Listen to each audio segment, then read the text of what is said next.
একটি কোম্পানি যার জন্ম হয়েছিল শুধু ব্যবসা পরিচালনার জন্য।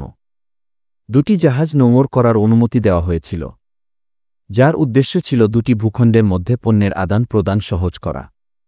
কিন্তু পণ্যের সৌদা করতে করতে বন্দর থেকে শহর আর শহর থেকে রাজপ্রাসাদ, এবং এক সময় সেই কোম্পানি নিজেদের দখলে নিয়ে নেয় ভারতবর্ষের মতো এক বিশাল উপমহাদেশ। বন্ধুরা, বলছিলাম দ্য ব্রিটিশ ইস্ট ইন্ডিয়া কোম্পানির কথা, যারা একসময় ছিল নিছক ব্যবসায়ী, কিন্তু সময়ের স্রোতে তারা হয়ে ওঠে শাসক, বিচারক এবং শোষক। পলাশির যুদ্ধ আর ভারতবর্ষের 200 বছরের দাসত্বের ইতিহাস কম বেশি আমরা সকলেই জানি।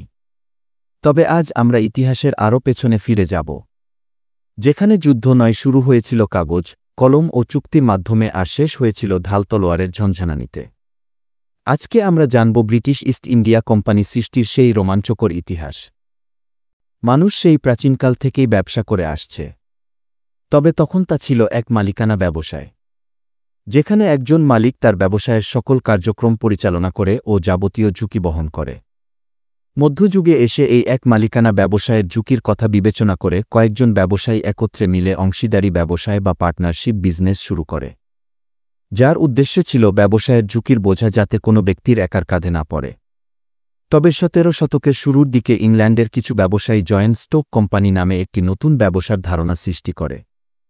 তাদের সেই ধারণা অনুযায়ী যে কোনো ব্যক্তি চাইলে শেয়ার ক্রয়ের মাধ্যমে একটি ব্যবসায় প্রতিষ্ঠানের মালিকানার পাশাপাশি মুনাফাসহ যাবতীয় সুবিধা ভোগ করতে পারবে, আর সকল শেয়ার মালিকদের ঝুঁকি তাদের ক্রয়কৃত শেয়ার পর্যন্ত সীমাবদ্ধ থাকবে।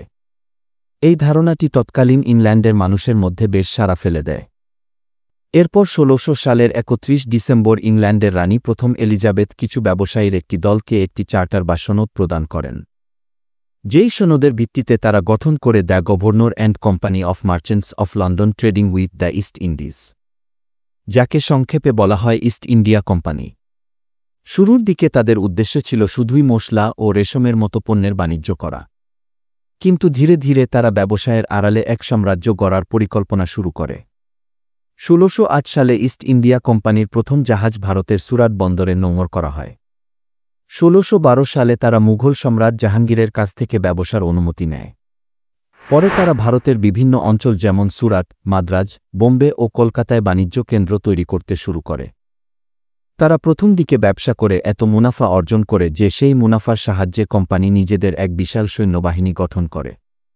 ইস্ট ইন্ডিয়া কোম্পানি পৃথিবীর একমাত্র কোম্পানি যাদের নিজস্ব এক বিশাল ও সুসজ্জিত সেনাবাহিনী ছিল। 1757 সালে এই সৈন্যদের নিয়ে মীর জাফরের মতো কিছু লোভী বিশ্বাসঘাতকদের সহায়তায় রবার্ট ক্লাইভ পলাশির যুদ্ধে নবাব সিরাজ উদ দৌলাকে পরাজিত করে বাংলা, বিহার ও উড়িষ্যায় কোম্পানি শাসন প্রতিষ্ঠা করে। শুরু হয় কোম্পানি শাসনের নামে এক দীর্ঘ শোষণ ও নিপীড়নের অধ্যায়।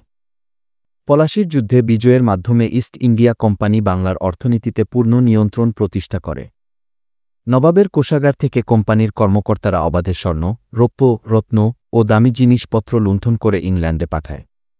বাংলার ধনী বণিকেরা একে একে দেউলিয়া হতে থাকে আর গ্রাম্য কৃষকেরা ঋণের বোঝায় জর্জরিত হয়ে পড়ে। 1765 সালে মুঘল সম্রাট শাহ আলম কোম্পানিকে দেওয়ানি প্রদান করে, যার ফলে কোম্পানি তখন সরাসরি বাংলা, বিহার ও উড়িষ্যার কর আদায়ের ক্ষমতা লাভ করে। কিন্তু কোম্পানি কেবল কর আদায় করেই ক্ষান্ত হয়নি। তারা জোর করে স্থানীয় তাঁতিদের কাছ থেকে রেশম ও মসলিনের মতো মূল্যবান পণ্য কম দামে কিনে নিত। কোনো তাঁতি যদি তাদের আদেশ না মানত তাহলে তার আঙুল কেটে দেওয়ার মতো ঘটনা ঘটেছে বলে ইতিহাসবিদরা উল্লেখ করেছেন। এর ফলে বাংলার ঐতিহ্যবাহী তাঁতশিল্প ধ্বংস হতে থাকে। 1770 সালের দুর্ভিক্ষে প্রায় 1 কোটি মানুষ প্রাণ হারায়। অথচ এই দুর্ভিক্ষের সময়ও কোম্পানির কর্তারা ট্যাক্স বাড়িয়ে গরিব প্রজাদের উপর আরও বোঝা চাপিয়ে দেয়। কোম্পানির লোভ ও অত্যাচার যখন সীমা ছাড়িয়ে যায়, তখন বাংলার মাটিতে ধীরে ধীরে বিদ্রোহের আগুন জ্বলতে থাকে। 1857 সালে সেই ক্ষোভ রূপ নেয় সিপাহী বিদ্রোহে।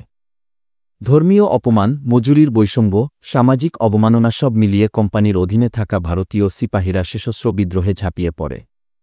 এই সিপাহীরা অনেক স্থানে কোম্পানির কেল্লা দখল করে, আবার বহু সাহেব ও তাদের পরিবারকে হত্যা করে। তবে আধুনিক অস্ত্রশস্ত্র ও বিশ্বাসঘাতক রাজাদের সহায়তায় কোম্পানি এই বিদ্রোহ কঠোর হস্তে দমন করে। পরবর্তীতে শাস্তি স্বরূপ বহু সিপাহীকে বিভিন্ন স্থানে প্রকাশ্যে ফাঁসি দেওয়া হয়। গাছের ডালে ঝুলিয়ে রাখা হয় তাদের দেহ। এই বিদ্রোহের পর 1858 সালে কোম্পানির শাসন রোধ করে ভারতবর্ষের শাসনভার ব্রিটিশ রানী নিজের হাতে তুলে নেন। ব্রিটিশ শাসনের সূচনার মাধ্যমে শেষ হয় কোম্পানির শাসন। পরবর্তীতে 1874 সালে ব্রিটিশ পার্লামেন্টে বিশেষ আইন তৈরির মাধ্যমে ইস্ট ইন্ডিয়া কোম্পানিকে আনুষ্ঠানিকভাবে বিলুপ্ত করা হয়।